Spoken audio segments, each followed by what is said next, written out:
basic state pension is now much lower than it was in any OECD country.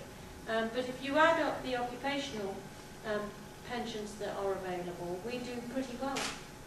The trouble is that there are large numbers of people who fall between the gaps of how those provisions fit together. And Dan is quite right to say that they were and still are women in a lot of cases, but increasingly there are also those who have employment records that you could say were more like a woman's employment record: part-time, different numbers of jobs, casual, low-paid, fragmented work records. None of those kinds of structures that we've developed in occupational pensions, even if companies wanted to carry on providing them, fit in well with providing a pension for people who are earning and have that kind of pattern of employment. So what do? Well, the Nest approach and the Turner consensus will fill some of those gaps. But I increasingly think that we need a more simple system and a much more simple second-tier pension. And there are things that you could do to evolve the current complex system into something simpler. And we should talk about that as we develop policy. There are just a few other issues I wanted to raise. It's very difficult to get people to put money away into a pension when they're young. There's something psychological in the human makeup that means that when you're young you don't really want to contemplate being old. And by the way, old is alarmingly young.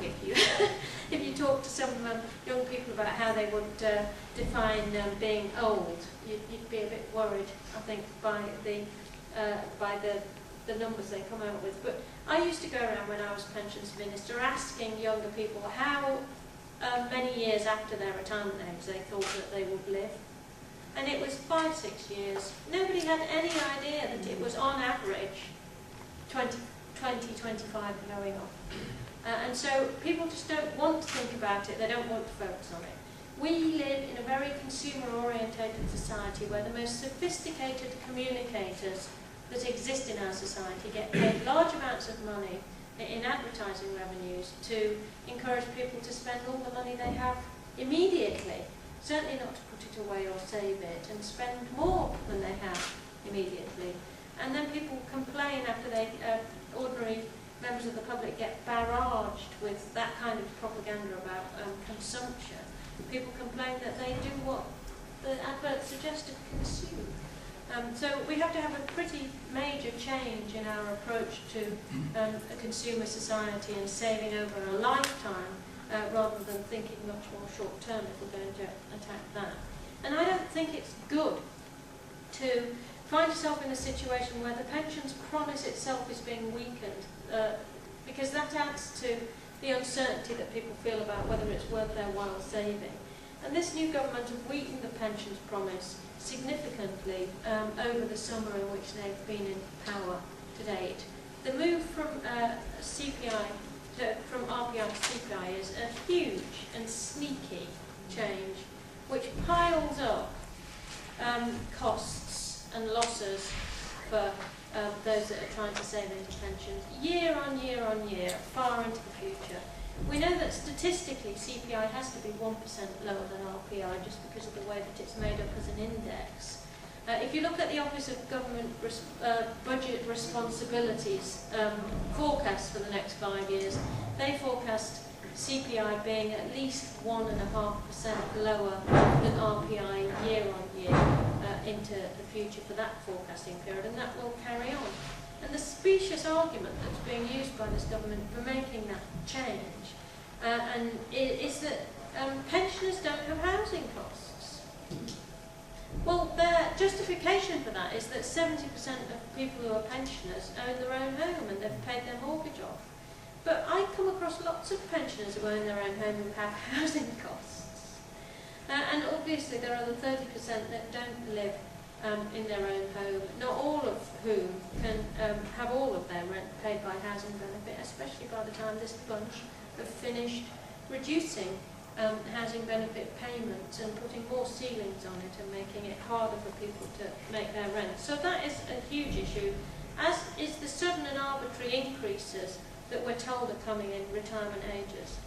I think that with the longevity, it is impossible to argue that the retirement age shouldn't go up. We can't pretend.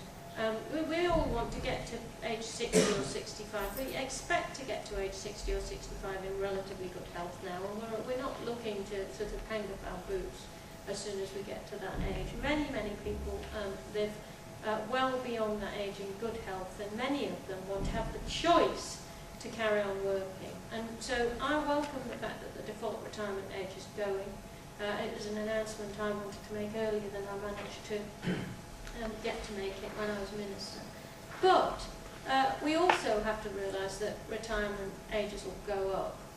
I do think, though, it's hard to suddenly announce to people who are in their very late 50s that they'll have to work an extra year by 2016. I don't think that's a fair way of doing it. At least as women, our retirement age going up from 60 to 65 slowly over the next decade had 22 years notice of that happening. So I think that we need to signal in a much more stable way that retirement ages ought to go up. Finally, I think that there is a huge equality issue in pensions. We've made some progress, particularly with the shift to only 30 years national insurance contributions required to access fully a basic state pension, which the last Labour government made this year, in fact, which now means that 75% of women will qualify for a basic state pension in their own right with their own national insurance contributions rather than having to rely on other people's, and that was a big stride forwards. That will go up to 95% by the end of this decade. So future generations of women pensioners will at least have their own access to the basic state pension. It's up to us to argue for that to be lifted up and protected. We have to argue very strongly against this government that somehow there being a deficit issue as a result of the aftermath of the credit crunch means that somehow we cannot afford to provide pensions for our population. We have to remember that the NHS was created after the Second World War, when the country was, to all intents and purposes, if you wanted to look at just the balance sheet, bankrupt.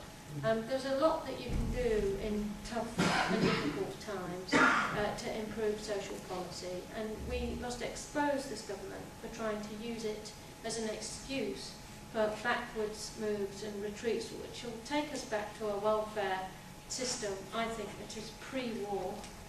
And so we've got to all unite to try and defend some of these things and expose these arguments for the specious excuses that they are.